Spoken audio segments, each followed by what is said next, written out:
Ang sa akin nagmamahal, tutupad sa aking aral, Ama't ako'y mananahan. Hallelujah, Hallelujah, Hallelujah, Hallelujah.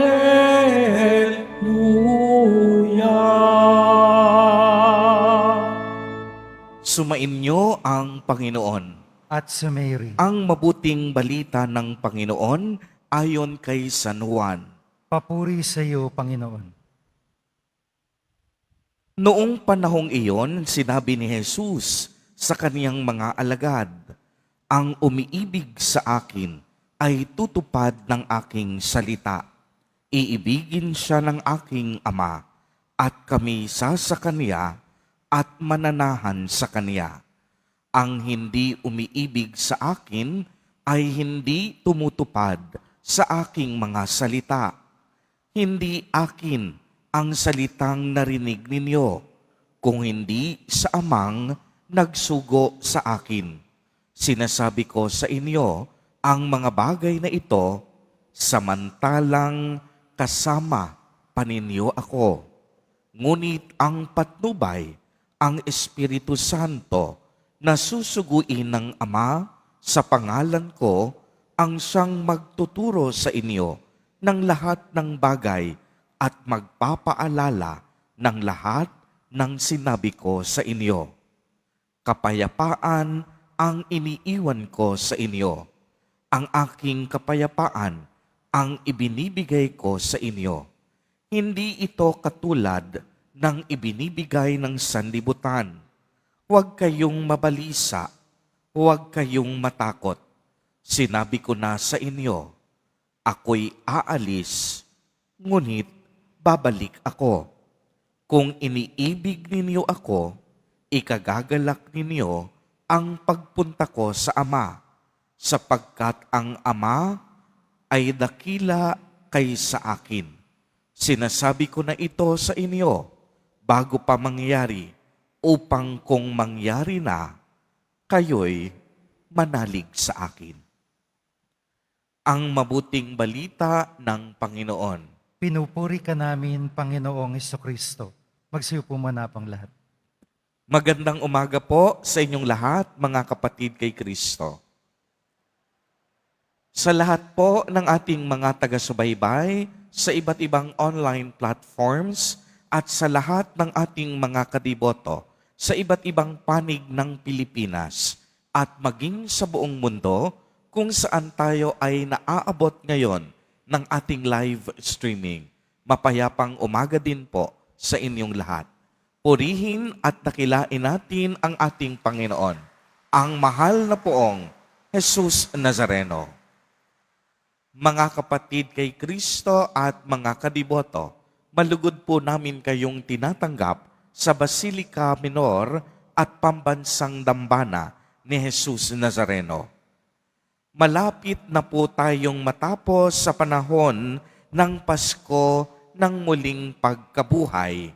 Itong darating na linggo ay ipagdiriwang na natin ang dakilang kapistahan ng pag-akyat sa langit ni Jesus Nazareno. At ang linggong pagkatapos noon ay ang dakilang kapistahan ng Pentecostes, ang pagbaba ng Espiritu Santo sa mga apostoles at disipulo ni Jesus Nazareno. Kaya nga sa araw na ito, narinig natin sa Ebanghelyo na tila baga inihahanda na ni Jesus Nazareno ang kaniyang mga alagad sa isang buhay pagkatapos ng kaniyang paglisan sa mundo. Alam niyang pabalik na siya sa Diyos Ama upang maganap ang dakilang plano ng kaligtasan at sa kaniyang hudiyat na pamamaalam, nagpahayag siya ng napakagandang habilin. At base sa Ebanghelyo, may dalawang mahahalagang habilin ang ibinahagi si Jesus Nazareno. Una, ang habilin ng pag-ibig. At ang ikalawa ay ang habilin ng kapayapaan. Ang isang batayan po na iniibig natin ang Diyos ay kung tayo ay sumusunod sa kaniyang utos. Ito ang sinabi ni Jesus Nazareno, "Kung mahal ninyo ako, isa sa katuparan ninyo ang mga kautusan ko, sapagkat ang mga utos ko ay hindi galing sa akin, kung hindi galing sa nagsugo sa akin." Kaya ang ibig sabihin, kapag tayo ay sumusunod sa kalooban ng Diyos, ibig sabihin, minamahal natin ang Diyos. Kaya nga ang nagmamahal sa Diyos, sumusunod sa kaniyang kalooban. At bagamat mahirap, ito ay posible.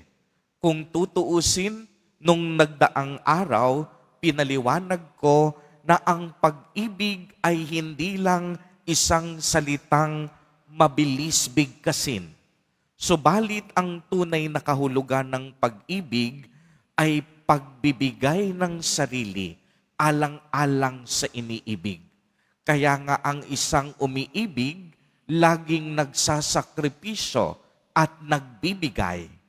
Hindi mo pwedeng sabihing umiibig ka, pero sarili mo ang una mong iniisip. Ang umiibig, iniisip lagi, una ang kabutihan ng kanyang iniibig. Kaya hindi pwedeng sabihin na iniibig mo ang iyong sarili at wala kang pakialam at wala kang pananagutan sa ibang tao. Dahil ang basihan ng pag-ibig ay pagbibigay. Ang isang tao pwedeng magbigay kahit hindi umiibig. Subalit ang umiibig, hindi pwedeng magmahal ng hindi nagbibigay. Basihan ng pag-ibig ang pagbibigay at pagsasakripisyo. Ito ang pag-ibig na itinuro sa atin ni Jesus Nazareno.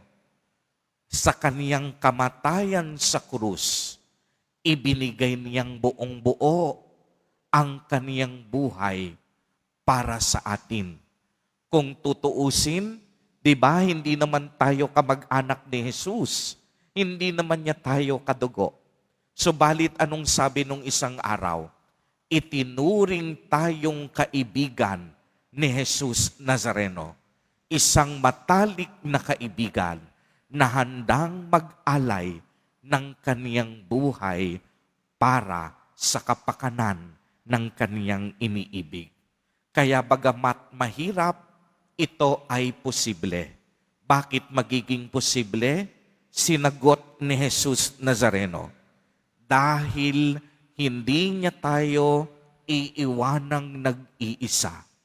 Isusugo niya at ng Diyos Ama ang banal na Espiritu Santo na magiging patnubay, tagapagpaalala at gabay natin upang tayo ay lubusang mag-ibigan sa isa't isa. At ang banal na Espiritu din ang magtataguyod ng kapayapaan. Nung isang araw, pinaliwanag ko rin na ang kapayapaan ay hindi nangangahulugang kawalan ng ingay, gulo o digmaan. Ang kapayapaan ay presensya ng Diyos sa ating mga puso. Dahil bagamat maingay, bagamat may digmaan, bagamat may mga gulo, kung mayroong presensya ng Diyos sa iyong puso, hindi ka mabagabag, hindi ka mangangamba. Kaya nga, maaaring nandito kayo ngayon, tahimik, pero kung wala kayong kapayapaan sa puso, magulo ang inyong iniisip.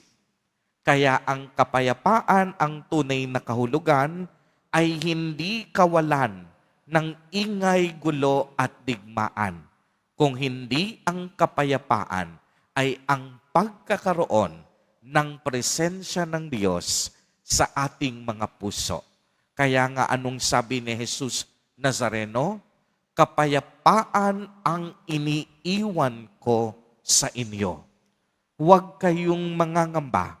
Bagamat ako'y paakyat sa langit, isusugo ko ang banal na Espiritu Santo na magiging kahalili ko upang magpatuloy kayo sa inyong pag-ibig at manatiling mapayapa hanggang sa aking pagbabalik.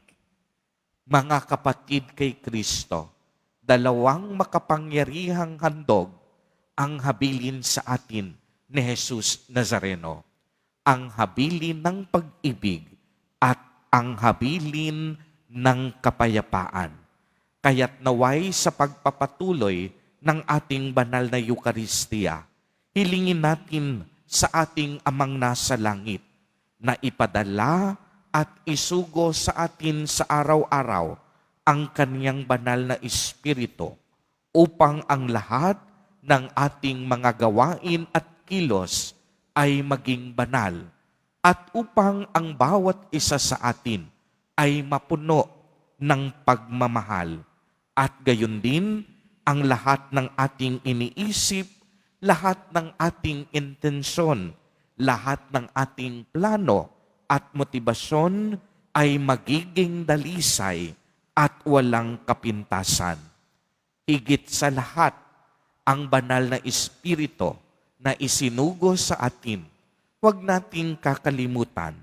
Siya lagi ang magpapaalala sa atin na dapat lagi tayong mabuhay sa pag-ibig at kapayapaan ni Jesus Nazareno.